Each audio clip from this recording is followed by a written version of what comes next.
Hello friends, എല്ലാവർക്കും പുതിയൊരു വീഡിയോയിലേക്ക് സ്വാഗതം.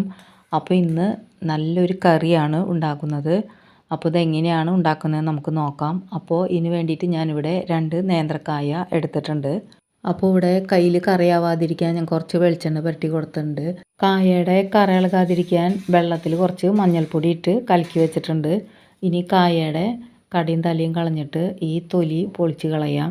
ഇപ്പോൾ ഈ കായയുടെ തൊലി കളഞ്ഞെടുത്തിട്ടുണ്ട്. ഇനി ഇത് മഞ്ഞൾ വെള്ളത്തിലേക്ക് ഇട്ട് കൊടുക്കാം. ഈ ഒരു രീതിയിലാണ് ഞാൻ നുറുക്കിയെടുക്കുന്നത്. അപ്പോൾ കായ ഇതേപോലെ ചെറിയ കഷ്ണങ്ങളായി ഈ ഒരു കനത്തിലാണ് ഞാൻ നുറുക്കിയെടുത്തിട്ടുള്ളത്. അപ്പോൾ 2 കായും ഞാനിവിടെ ഇതേപോലെ തന്നെ നുറുക്കിയെടുത്തിട്ടുണ്ട്.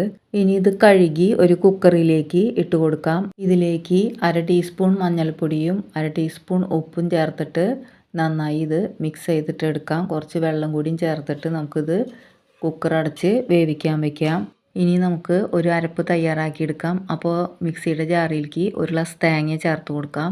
ഇതിലേക്ക് 1/2 ടീസ്പൂൺ ജീരകം ചേർത്ത് കൊടുക്കാം. പിന്നെ വേണ്ടത് പച്ചമുളക്, 3 പച്ചമുളക് ചേർത്ത് കൊടുക്കാം. ഇതിലേക്ക് 1/4 ടീസ്പൂൺ കുരുമുളക് ചേർത്ത് കൊടുക്കാം. പിന്നെ ഒരു 3 വെളുത്തുള്ളി എടുത്തിട്ടുണ്ട്. വെളുത്തുള്ളിയും കൂടി ഇതിൽ ചേർത്ത് കൊടുക്കാം. ഇത് അരയാൻ ആവശ്യത്തിനുള്ള വെള്ളം ഒഴിച്ച് ഇത് നന്നായി പേസ്റ്റ് പോലെ അരച്ചെടുക്കാം. ഇപ്പോൾ കുക്കറിൽ കായ ഇവിടെ വെന്ത് കിട്ടിയിട്ടുണ്ട്. ഇത് ഒരു ചട്ടിയിലേക്ക് ഞാൻ മാറ്റി കൊടുക്കുകയാണ് ചെയ്യണത്. കായ നന്നായി വെന്തിട്ടുണ്ടായിരിക്കണം. അതേപോലെ തന്നെ ഇത് ഉടഞ്ഞു പോവാത്ത രീതിയിലാണ് നമുക്ക് കിട്ടേണ്ടത്. ഇനി നമുക്കിത് ഈ ചട്ടി അടുപ്പിലേക്ക് വെച്ച് കൊടുക്കാം. നമ്മളിവിടെ അരച്ച് വെച്ചിട്ടുള്ള തേങ്ങയുടെ അരപ്പ് ഇതിൽ ചേർത്ത് കൊടുക്കാം. ഈ മിക്സിയുടെ ജാറിൽ കുറച്ച് വെള്ളം കൂടിയും ചേർത്തിട്ട് അതും കൂടിയും ചേർത്ത് കൊടുക്കാം. ഇനി ഇത് നന്നായി മിക്സ് ചെയ്തിട്ട് എടുക്കാം. ഇപ്പോൾ ഇത് നന്നായി ഞാൻ മിക്സ് ചെയ്തെടുത്തിട്ടുണ്ട്. ഇനി ഇത് ചൂടായി വരട്ടെ. ഇപ്പോൾ ഇത് ചൂടായി വന്നിട്ടുണ്ട്. ഇപ്പോൾ ഇതിലെ വെള്ളമെല്ലാം കുറേ വറ്റിയിട്ടുണ്ട്. ലോ ഫ്ലെയിമിൽ വെച്ചിട്ടാണ് തേങ്ങ ചൂടാക്കി എടുക്കേണ്ടത്. ഇതിലത്തെ വെള്ളമെല്ലാം വറ്റിയത് നല്ല തിക്കായിട്ട് വരണം. ഇപ്പോൾ തേങ്ങയെല്ലാം നല്ല ചൂടായി ഇത് നല്ല തിക്കായിട്ട് വന്നിട്ടുണ്ട്. ഇനി നമുക്ക് ഫ്ലെയിമൊക്കെ ഓഫ് ചെയ്തിട്ട് വെക്കണം. ഇനി ഇതിലേക്ക് തൈര് ചേർത്ത് കൊടുക്കാം. നല്ല കട്ടത്തൈര് കട്ടകളില്ലാതെ ഉടച്ച് ഇതിലേക്ക് ചേർത്ത് കൊടുക്കാം. 1/2 ഗ്ലാസ് ചേർത്തിട്ട് നന്നായി മിക്സ് ചെയ്തിട്ട് പുളിയൊക്കെ നോക്കിയതിന് ശേഷം വീണ്ടും വേണമെന്നുണ്ടെങ്കിൽ കുറച്ചും കൂടി ചേർത്ത് കൊടുക്കാം. 1/2 ഗ്ലാസ് തൊട്ട് 3/4 ഗ്ലാസ് വരെ നമുക്ക് ചേർത്ത് കൊടുക്കാം. ഇനി ഇതിലേക്ക് പാകത്തിനുള്ള ഉപ്പും കൂടി ചേർത്ത് കൊടുക്കാം.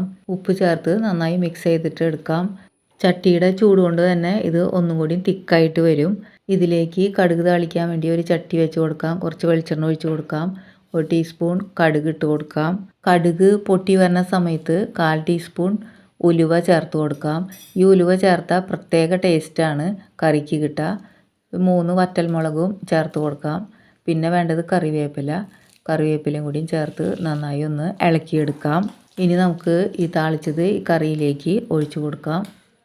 ഇപ്പോൾ ഇത് കറിയുടെ എല്ലാ ഭാഗത്തേക്കും നമുക്ക് ആക്കിയെടുക്കാം. ഇപ്പം നമ്മുടെ നല്ല ടേസ്റ്റുള്ള കാളൻ, നേന്ത്രക്കായ കാളൻ, കുറുക്ക് കാളൻ എന്നൊക്കെ പറയും, ഇവിടെ റെഡി ആയിട്ടുണ്ട്. നല്ല ടേസ്റ്റാണ് ഈ കറി. അപ്പോൾ ഈ രീതിയിൽ ഉണ്ടാക്കാത്തവർ ഒന്ന് ഉണ്ടാക്കി നോക്കണേ. നിങ്ങളുടെ അഭിപ്രായങ്ങൾ കമൻറ്റിലൂടെ അറിയിക്കണേ.